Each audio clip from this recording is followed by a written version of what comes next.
I won't allow it, the father of the family declared angrily. This man is targeting our family. In the tense silence that followed as he caught his breath, the older brother spoke up. So what do you plan to do about my sister's engagement? It's over, of course. It's only natural, the father replied. I want you to have no further dealings with my son. The brother, remaining calm, responded, let's consider the engagement with my sister as if it never existed. Is that acceptable to you? There's no need to stress over it. It's a waste of time. People don't understand their place. He added with a hint of curiosity, I'd really like to see the face of their parents. You probably see them often, don't you? The father looked puzzled, and the brother continued, my name is Tilly. I like it, though I don't know how it was chosen or who named me. By the time I became aware of myself, I rarely saw my parents. My father was an executive at a major electronics manufacturer, and my mother was a board member. They use a hotel near the company as a substitute for home, rarely returning to our actual house. My brother and I were left alone, almost abandoned, in a grand home that hid our situation from the neighborhood. He recalled, I remember a little girl my mother brought home when I was 5. Her name was Carol. She became my sister, but like us, she was left to fend for herself. At the time, it seemed normal, though looking back, it was far from it. My brother, only 7, took on the responsibility of caring for us. Our mother made occasional appearances for appearances' sake, but we relied entirely on our brother. Tilly continued, Carol, who had excelled in school, was suddenly taken away by our parents. It was unexpected. My mother, impressed by Carol's beauty and intelligence, decided to raise her as the daughter of a wealthy family. Disappointed with my brother's poor academic performance, they planned to use Carol to find a competent successor. I later realized they were strategically selecting the successor. My brother's poor performance was due to his responsibilities at home, not a lack of ability. Thanks to him, we were able to go to school and play with friends normally. Yet our parents never recognized his sacrifices. Eventually, it was just my brother and me again. By the time I graduated from middle school, we received a notice that the enrollment fee for the private high school I intended to attend hadn't been paid. I have no intention of spending money on an incompetent child, my mother told my brother, and she stopped providing financial support shortly after. My brother, having anticipated this, immediately withdrew from his own high school and began homeschooling me. He started working at a company I had never heard of and used his earnings to cover my enrollment fee. From then on, he was my sole supporter.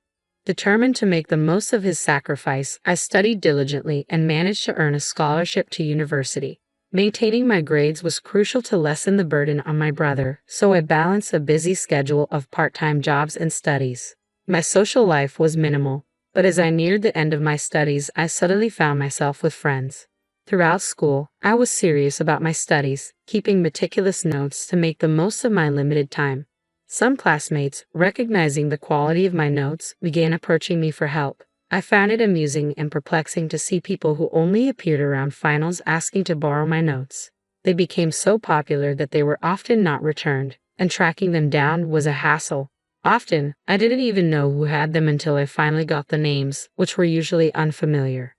As exams approached, a senior male student came searching for me. He had noticed an unfamiliar girl's name on the notes he borrowed from a friend and wanted to find out more. He introduced himself as Gary. I was surprised to see that Gary's name was different from those of my friends. With the finals approaching, I asked, "Are you okay?" "I usually study a lot, so I should be fine," he replied with a reassuring smile. "But it's nice to have the chance to review. Thank you." At that time, I didn't realize Gary was a popular senior among both genders and the son of an executive at a well-known company. "I'd be happy to borrow your notes again," he said, still smiling. His charm was undeniable, and even after learning about my background, he remained unchanged in his attitude toward me. It seemed that Gary liked me too. We began to greet each other during lectures and eventually started attending classes together. Our relationship grew, and we started dating. Despite being surrounded by people who flattered him due to his popularity, Gary was deeply concerned about the pressures of his parents' expectations and the envy that came with potential job offers through connections. I wasn't concerned with social appearances or pretenses, which seemed to give Gary some relief. Even though I was too busy to share my family situation with friends, I couldn't keep it hidden from Gary. He listened without pity and expressed a genuine desire to help whenever I was in trouble. His supportive nature made me fall for him all over again. After graduating, Gary joined his father's company as planned. The following year, I graduated and started working at a trading company. 2 years later, we got engaged. Gary arranged a dinner at a high-end restaurant for both families to meet. On the day of the meeting, my brother attended in place of my parents who couldn't make it.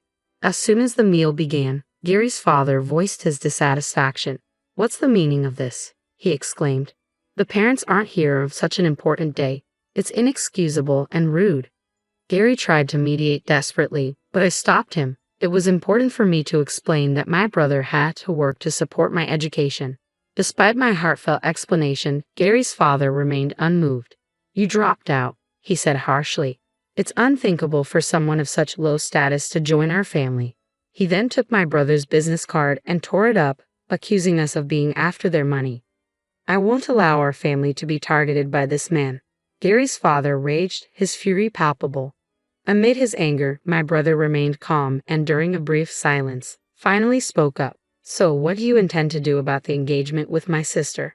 "It's off, obviously. I want you to have nothing more to do with our son," Gary's father responded sharply. Both Gary and I were taken aback by this unexpected turn of events. My brother, however, remained unflustered. "There's no need to insist," he said coolly.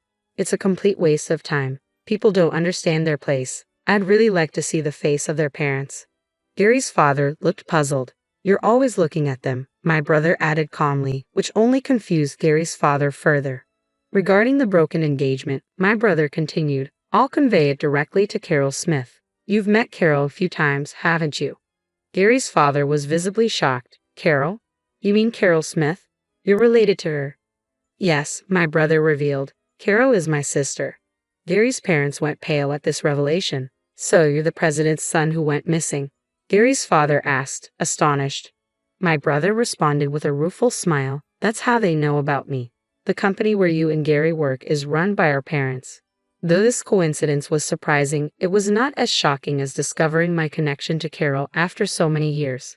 I was left wondering why my brother needed to relay something to her. He continued, "Tilly, I'm sorry. There were some things I had been keeping from you. I thought it wouldn't be a problem if the engagement went smoothly. Actually, there had been discussions about an engagement between Gary and Carol, which neither you nor Gary knew about." I was stunned by this revelation. My brother's story was not yet over. In fact, I've been in contact with Carol recently, but only for business-related reasons, he added. "I couldn't tell you about this earlier," my brother began. "Carol mentioned that there was a marriage proposal. According to her, during their communications, she discussed the engagement, which was supposed to be with Gary, the man I was initially set to be engaged to. I had suspected that Gary had moved on to another woman, but upon Carol's investigation, it turned out that this engagement was something our parents were orchestrating behind the scenes. Carol had independently obtained this information, but there had been no formal notice of engagement from our parents. It appears Gary was not informed about this arrangement and likely did not know about the double booking. Thus, my brother and Carol concluded that the engagement between me and Gary made the most sense given the circumstances. So, under these circumstances, it's reasonable to call off the engagement between Gary and Carol, right?" My brother said, offering a gentle smile to Gary's father. "The matter with Carol should be irrelevant. It was decided among our parents after all. You were the one who mentioned calling off the engagement with my sister, or are you implying that Carol isn't my sister?" "No, that's not what I meant," Gary's father stammered.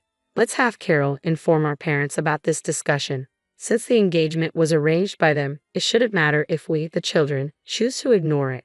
As for the engagement between Gary and Tilly, I'll leave that decision to them," my brother said calmly. His tone was peaceful, but to Gary's father, it might have sounded like a threat.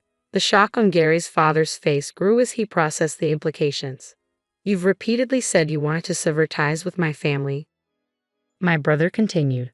"This means I can only interpret this as a declaration that you don't want your company involved in the crucial line construction project I'm pushing forward," my brother said firmly. "What line construction project?" Gary's father asked, taken aback. He scrambled to pick up the torn business card of my brother. Upon seeing the company name on the card, his face turned even paler. After dropping out of public high school, my brother had started working at the core holding company of a trading and logistics group. This company was a key player in the group, focusing on internal operations and not widely known outside the industry. Through his hard work, my brother had caught the attention of the president, received a de facto handover from the outgoing president, and made significant contributions to the company's expansion. Currently, I support my brother at the same company using the language skills I acquired at university. The line construction project my brother mentioned involved prioritizing the supply of industrial materials, particularly those based on semiconductor materials, to our parent's company. Initially, the performance of the partner company was subpar, and while my brother might not have been personally invested in their proposal, he handled it with a professional approach. He always took his responsibilities seriously and considered all aspects, including Carol's role. It was unexpected for my brother to find Carol in a key position for this project. After graduating from university, Carol had joined our parents' company and risen to a business executive role, having excelled academically. When they reunited after a long time, Carol and my brother exchanged information and identified several issues. One of these was the overlapping engagements with Gary, which had already been resolved. The other issue was related to the pipeline construction project. For my brother, this project was crucial for proving the integrity and reliability of the supply chain. Before the founder and benefactor of the company retired, he aimed to ensure both peace of mind and continued business growth. To achieve this, he wanted to evaluate the operational capabilities of the partner companies and, more importantly, the qualities of their executives. Carol, who had grown into an intelligent and virtuous person, might have influenced our parents' approach to handling people or even contributed to their personal growth. My brother used his business acumen to objectively assess the situation, turning our engagement meeting into an opportunity for evaluation. Our parents showed little interest in the meeting and made no effort to get to know my partner. The true nature of Gary's father became clear through his behavior towards subordinates and the increasing gossip about him. The current character of his friends and our parents also became evident. Gary's father, realizing the gravity of the situation, said, "If that contract is lost, our company will forfeit $500 million in sales." He apologized profusely. My brother calmly responded, "As you wish, we shall not meet again." Before standing up, Gary took my hand and we rose to leave. Whether his whisper, "Let's leave them and get married," reached his paralyzed parents is uncertain. Afterward, Gary and I married, and he severed ties with his parents, leaving the company. He is now supporting my brother and contemplating starting his own business. I am committed to supporting him in this new venture. Our parents' company, burdened with debt, faced imminent bankruptcy. Executives resigned one after another, including Gary's father. Our parents, who had once claimed the honor of raising us, showed up at my brother's house. He repaid a small amount of child support and then cut off ties with them. I decided to follow his example. Surprisingly, our sister Carol took on the challenge of reviving the nearly bankrupt company. "I can't abandon the future of our employees," she declared with the resolve of a business executive. My brother and I pledged to support Carol with all our might. I am now living in the house where I grew up with Gary. My brother renovated it and gifted it to us. We are expecting our small family to grow soon, and I am determined not to neglect raising